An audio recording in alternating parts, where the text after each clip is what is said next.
May I give now the floor to His Excellency James Steinberg, Deputy Secretary of State of the United States of America. Thank you, Mr. Chairman, and let me join my colleagues in congratulating you and the Greek government on this remarkable stewardship of the OSCE over the past year and the important contributions you've made to building a strong OSCE for the future. On behalf of Secretary Clinton, it's a privilege to be here today. As I think all of you know, Secretary Clinton is today with President Obama, who tonight will be outlining our views about the way forward with respect to Afghanistan and Pakistan. The struggle against violent extremism faced in Afghanistan and Pakistan is a security challenge that affects us all, and we're grateful for the efforts of so many of the countries that are here today in this common effort. In his remarks tonight, the President will highlight the contribution of the 43 contributing countries to ISAF, as well as the many others who are contributing to the civilian mission in Afghanistan, and also the important role of the UN through UNAMA. Together, we will be working to develop the capacity of the Afghan government on both the security and the civilian dimensions, as well as to supporting Pakistani democracy and its economic future.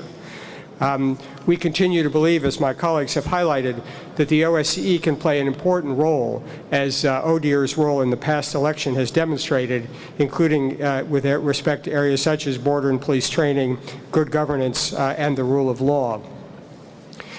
Mr. Chairman, the first few months, the past months of the Corfu process have demonstrated the central role of the OSCE and its ability to bring together all the participating states for a constructive dialogue.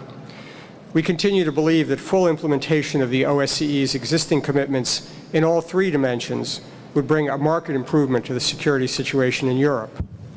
We have to be both innovative and constructive. We look forward to further talks within the Corfu process, which ultimately will bring more confidence and contribute new ideas about how to implement the existing commitments and how to tackle cross-dimensional challenges to European security.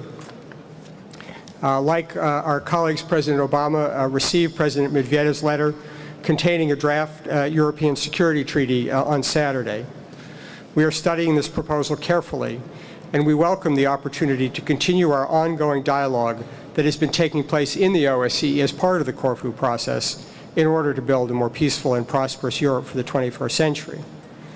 We hope today and tomorrow to approve both a declaration and a decision to continue the Corfu process of dialogue in 2010 and to produce concrete results. We look forward to discussing the issues raised in the draft treaty. We continue to embrace a comprehensive approach to security in Europe, which encompasses the political, military, economic and environmental, and human dimensions. We also agree with President Medvedev that we need to continue our efforts to adjust to the new and emerging threats to European security. This approach must continue to embrace agreed principles of international relations, including the indivisibility of security, the right of countries to choose their own alliances and security structures, and the requirement of host country consent for the stationing of foreign forces on their territory. This approach must also build on the existing commitments we have developed together over 3 decades, as well as the central structures, such as the OSCE and NATO, that have helped to ensure security in Europe.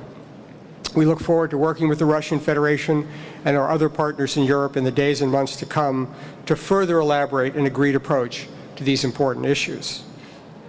The strength of the OSCE is in the practical work we do together. In that context, I'd like to highlight some key areas where we hope to see further cooperation. First, conflict resolution. Conflict resolution is at the heart of the OSCE, and that is what the Corfu process has sought to facilitate. There remains practical work to be done, and the United States has proposed a new mechanism to promote mutual confidence and trust to help avert conflict. Second, transnational threats and challenges. I'm pleased that we could join with the Russian Federation to co-sponsor this important decision that will help set OSCE on the course toward confronting a new set of challenges and threats that we all face in the 21st century. Third, energy security. Diverse and reliable energy supplies are clearly important to the security of Europe. The OSCE, with its comprehensive approach to security, is well placed to highlight the links between energy and security.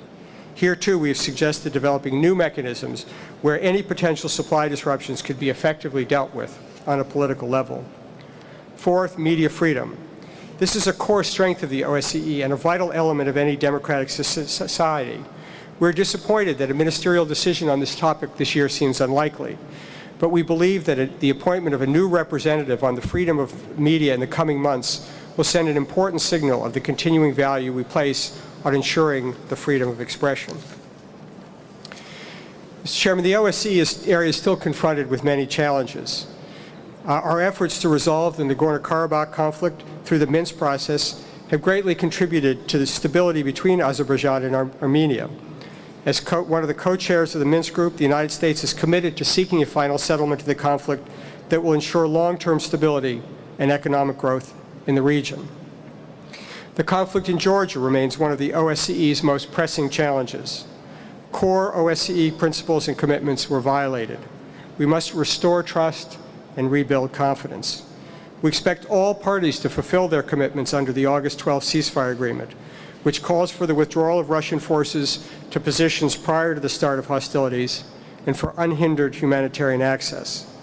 We must continue to work towards a long-term peaceful resolution of the conflict that will provide stability and improve the security, humanitarian, and human rights situations on the ground.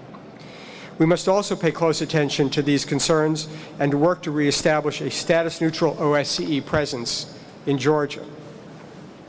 Lessons from the war in Georgia and constructive discussions through the Corfu process have encouraged us to take this initiative to propose a new crisis intervention mechanism. I hope that you'll all review this and help shape this proposal while continuing to work on the ongoing conflicts, not only in Nagorno-Karabakh, but also in Moldova. We also have work to do with respect to our framework for arms control. The confidence and security building measures contained in the Vienna document are being implemented with a high degree of success. But there is room for improvement here, and we look forward to discussing ways to make this instrument more effective. Unfortunately, we face a difficult situation with the CFE treaty. The United States remains firmly committed to finding a way forward on CFE that addresses the concerns of all states parties and leads to the entry into force of an adapted CFE treaty. For nearly 2 years, Russia has not implemented the CFE treaty, while all other parties continue to do so. Since Russia's conventional forces are the largest in Europe, this is a concern for all. I urge Russia to look again at this issue.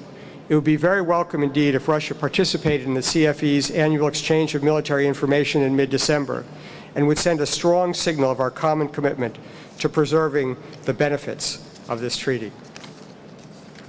Mr. Chairman, one of the most important parts of our work here is in the human dimension, and there's no better place than here in Athens to focus our efforts on protecting human rights and fundamental freedoms. All OSCE participating states have committed to ensure that their laws, regulations, practices, and policies conform with their obligations under international law and are brought into harmony with OSCE principles and commitments. We commend the activities of ODIHR and particularly value the Human Dimension Implementation Meeting in Warsaw as the premier forum for representatives of civil society to communicate constructively and on an equal basis with governments. We will continue to support the principle of allowing civil society to freely and independently raise their concerns at OSCE meetings has been the long-established practice. We welcome and appreciate the role played by the OSCE's other human dimension institutions, including the Representative on Freedom of the Media, the High Commissioner on National Minorities, the 3 personal representatives on combating religious intolerance, and other experts, which help advance solutions to the human rights concerns in the OSCE region. We support the incoming OSCE Chair's intention to hold a high-level conference on tolerance in 2010 to address such issues as anti-Semitism and the need for training for police, prosecutors, and judges to address issues such as hate crimes. Mr. Chairman, we have listened very carefully as we get ready for the new chairmanship to the discussions of a potential summit in the coming year. Before deciding on whether to hold a high-level meeting, we should see first some concrete progress on the important issues facing the OSCE that we have been discussing here. Mr. Chairman, I want to once again thank the Greek chairmanship for all their efforts and welcome Kazakhstan as the new chair. The United States pledges to work with you through the Corfu process to help revitalize our OSCE an organization with a remarkable yet simple set of principles that, for, as we've noted, almost 35 years now, has provided hope for greater security and opportunity throughout the Euro-Atlantic area. Thank you very much. Thank you very much.